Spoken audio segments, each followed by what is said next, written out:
এখন প্রধান যে সমস্যা এই এলাকায় বিরাজমান সেটি হচ্ছে গ্যাসের সংকট। লাইভে না? ধন্যবাদ। আমাদের এই এলাকায় প্রধান যে সমস্যাটি রয়েছে বর্তমানে সেটি হচ্ছে গ্যাসের সংকট।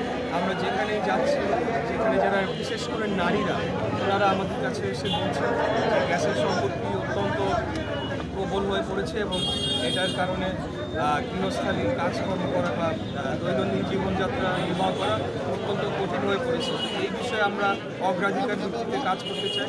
এর পাশাপাশি এখানে যানজট এবং বিভিন্ন সড়কে অবৈধভাবে রাস্তা এবং ফুটপাত দখল করে সেখানে স্থাপনা নির্মাণ করা হচ্ছে, যার ফলে যানবাহন চলাচল ব্যাহত হচ্ছে এবং রাস্তাঘাটের পথচারী চলাচল করতে পারছে না।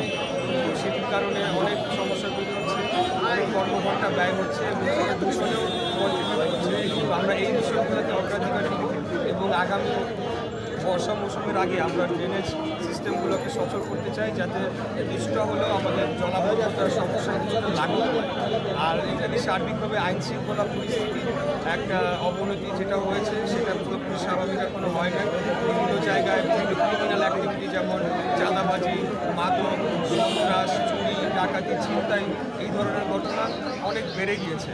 তো আমরা আগামী দিনে জনগণকে আশ্বস্ত করছি, যদি আমরা সরকার গঠন করতে পারি তাহলে আইন শৃঙ্খলা